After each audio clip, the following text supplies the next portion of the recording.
Hello, it's Sean Bishop of Bishop Instruments and Bows, and normally I do what's new in this month, which I've already done one for November.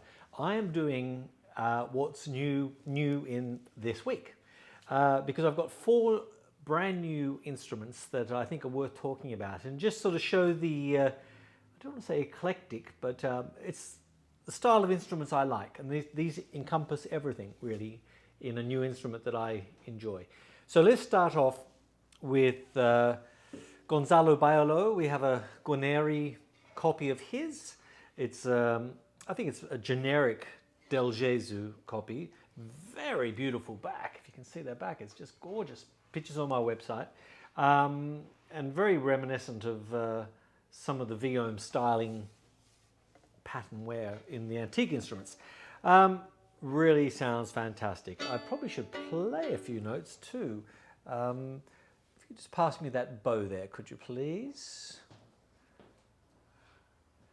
Thank you, sir. Yeah, so let's have a listen.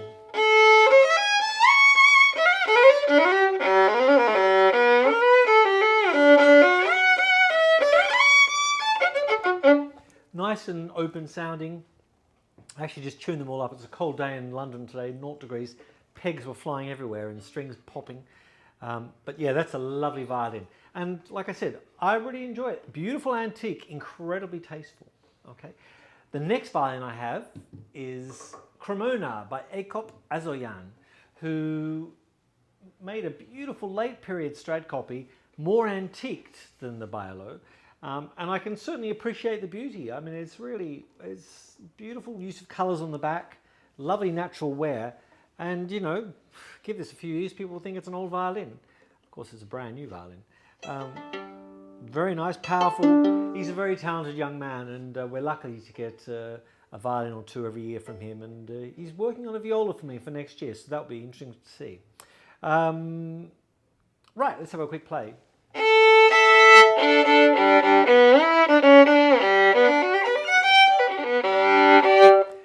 Excuse my microphone, because my microphone is so sensitive and it's probably blasting you out as you hear me play. But that's really nice violin. And the back of that, it's nice to have, you know, examples of the Del Gesù Strad, antiqued very well. Now, going away from the antiquing, we have Pablo Faras, who's an Argentinian maker working Cremona. And this is a viola that is not antiqued. So it's a completely straight instrument. I'm looking for any... No, it's all very straight. And you know what? It works, doesn't it? That whole brand new look. I mean, I love this. Do I love it more than the other antiqued versions?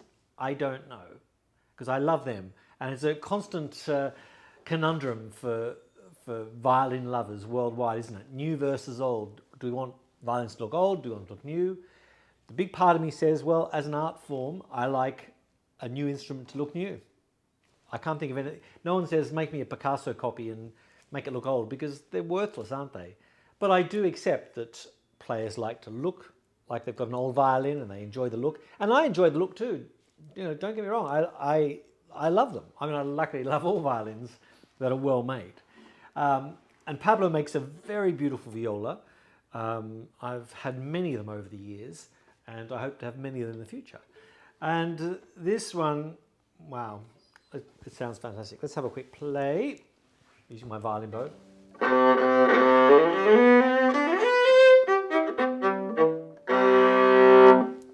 Nice, beefy sound. And yeah, beautiful. 16¼ inches, 41.2-ish centimeters. Very open sounding. Okay, and then we get on to Luis Amorim of Cremona. And they came from, I think they came from Brazil, the family. They all moved out to Cremona a number of years ago. And this is a viola, man, it works. So this is a copy of the Andrea Guarneri, the Primrose, the ex-Primrose as it's called. Primrose Guarneri, everyone knows that, 1697 or 94, or what am I looking here, 97? Yeah, 1697.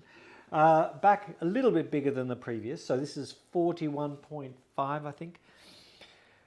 The Amorims, the Violas, I sold the last Amorim viola to the former principal violist, Richard Waters of the London Philharmonic Orchestra.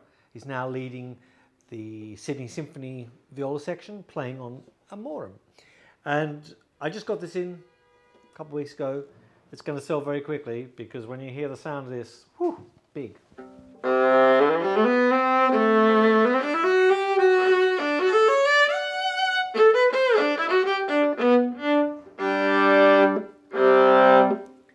Anyway, this one is the most antiqued out of them all, so it's really made the bangs and the dings. I'm not sure whether it really needs that much dinging and banging.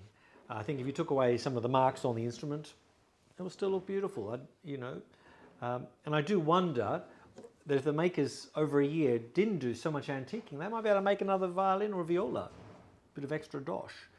Anyway, it's a lovely viola. These are two lovely violas, two lovely violins. If you're looking for a new instrument, pop along. Okay, bye-bye.